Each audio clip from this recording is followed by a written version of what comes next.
అరవింద్ గారు ప్రొడక్షన్ విషయంలో చాలా పక్కాగా ఉంటారు. ఎక్కడ ఖర్చు తగ్గించాలి అన్నది ఆయన ముందే ఒక అవగాహన ఉంటుంది ఆయనకి. నేను ఎక్కడో విన్నాను, రౌడీ అల్లుడ్ టైంలో ఆయన స్టాఫ్ని కూడా తగ్గించేసి ఆయనే వెళ్ళారండి. వేరే స్టాఫ్ ఎందుకు, నేనే ఆ పని ఏదో నేనే చేస్తాను అని చెప్పి ఆయన వెళ్ళారు. నాకు ఆ రోజులు తెలియదు.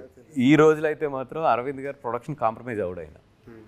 అంటే నేను నిజంగా ఒక ఎపిసోడ్, నేను ఆయనకి ఇచ్చిన బడ్జెట్లన్నీ నాకు ఫైనల్ కాపీ వచ్చినప్పుడు డబుల్ బడ్జెట్లే. ఇప్పుడు ఏ సినిమా తీసుకున్నా, నాకు చిన్న సినిమా తీసుకున్నా పెద్ద సినిమా తీసుకున్నా కూడా ఎవ్రీథింగ్ ఆయనకి నేను ₹5 ఇస్తే సినిమా ఫినిష్ అయినప్పుడు ₹10 అయిందే తప్పితే నేను ఆయనకి ₹5 చెప్పి ₹4 ఫినిష్ చేసింది ఈ రోజు వరకు ఎప్పుడూ లేదు. బట్ ఏ రోజు కూడా ఆయన ప్రొడక్ట్ విషయంలో గమని నన్ను అంటాం కానీ, లేదా ఇప్పుడు ఒకటి రెండు సినిమాలు లాస్ట్లు కూడా వచ్చినాయి ఏది ఎక్కువ బడ్జెట్ అవ్వడం వల్ల. ఏ రోజు కూడా నువ్వు బడ్జెట్ ఎక్కువ చేయడం వల్ల నేను లాస్ అయినా అనే మాట అయితే మాత్రం మా ఈ 20 సంవత్సరాల్లో ఏ రోజు ఆయన అనలేదు. ఇది సినిమాకు ఉపయోగపడుతుంది అన్న చోటల్లో కూడా ఆయన పెడతానే వచ్చారు. ఇంకా నేను ఒక్కొక్కసారి ఏంటంటే నేను భయపడుతుంటాను, ఈయనేంటి ఏం అడగట్లేదు అనేది. నాకు తెలిసిన అరవింద్ గారు అయితే మాత్రం డబ్బులకి ఎక్కడా కూడా కాంప్రమైజ్ అవ్వని మనిషి ఇది సినిమా తీయడంలో మాత్రం. మరి ప్రీవియస్ అంటే నేను రాకముందు ఎలా ఉండేది అయితే నాకు అంత ఐడియా లేదు. అది అంటే ఈ సినిమాకి కూడా ఖర్చు ఎక్కడ తగ్గించుకోవాలనే విషయంలో మీరు కూడా చాలా చోట్ల కాంప్రమైజ్ అయ్యారండి. అంటే కాంప్రమైజ్ కాదండి, ప్లానింగ్. ఇప్పుడు ఎందుకంటే ఇప్పుడు ఈ సినిమా ఎపిసోడ్స్ తీసుకుంటే ఇప్పుడు మీకు బెస్ట్ ఎగ్జాంపుల్ ఇప్పుడు ఆ స్ట్రామ్ ఎపిసోడ్ ఉంది, అది 30 కోట్ల రూపాయలు ఇచ్చిన ఇది కూడా ఉంది. మా దగ్గర అంత బడ్జెట్ లేదు దానికి, ఒక ఎపిసోడ్కి 30 కోట్లు పెట్టే బడ్జెట్ లేదు. అప్పుడు అట్లాంటప్పుడు ఏం చేసుకోవాలి, మీరు నిడువు తగ్గించుకోవాలి. At the same time number of individual పీపుల్స్ని పట్టుకోవాలి, ఎవరి షార్ట్ వేరువేరుగా. అలాగే ఒక కంపెనీని పట్టుకున్నాం, ఆ కంపెనీకి మేజర్ షార్ట్స్ ఏమైనా ఇచ్చాము, ఇంకో కొన్ని షార్ట్స్ తీసుకెళ్ళి బయట ఇచ్చాము. అట్లాగే ఏంటంటే ఒక ప్లానింగ్ చేసుకుని నిజంగా ఎక్కడ ఖర్చు పెట్టాలి, ఎక్కడ తగ్గించుకోవచ్చు.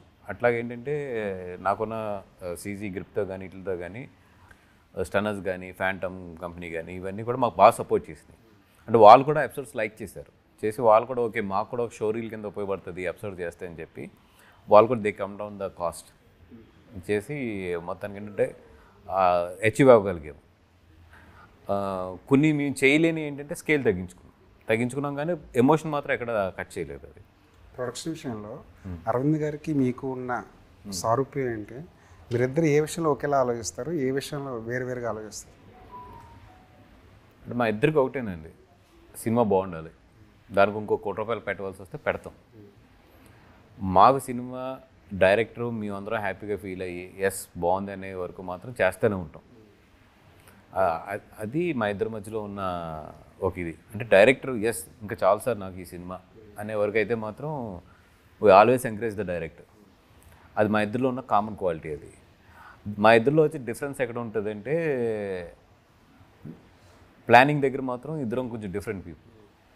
ఇప్పుడు నాకు ఎట్లా ఉంటుందంటే ఇమీడియట్లీ షెడ్యూల్కి వెళ్ళను నేను, గ్యాప్ వస్తుంది నా షెడ్యూల్స్కి. ఆయన ఏంటంటే ఒక ఫిలిం స్టార్ట్ అయితే మాత్రం గ్యాప్ ఇవ్వద్దు అంటారు. నాకేంటంటే వచ్చిన తర్వాత మళ్ళీ డైరెక్టర్తో కూర్చుని ఏదో డైరెక్టర్కి చిన్న చేంజెస్ అవసరం అవుతాయి, లేదా ఎక్కడో చిన్న కాన్ఫిడెన్స్ ఉండదు ఒక సీన్ దగ్గర, దాన్ని ఏదో రాయాలనుకుంటారు. అట్లాంటి చోట ఏంటంటే నేను టైం తీసుకుంటాను కొంచెం.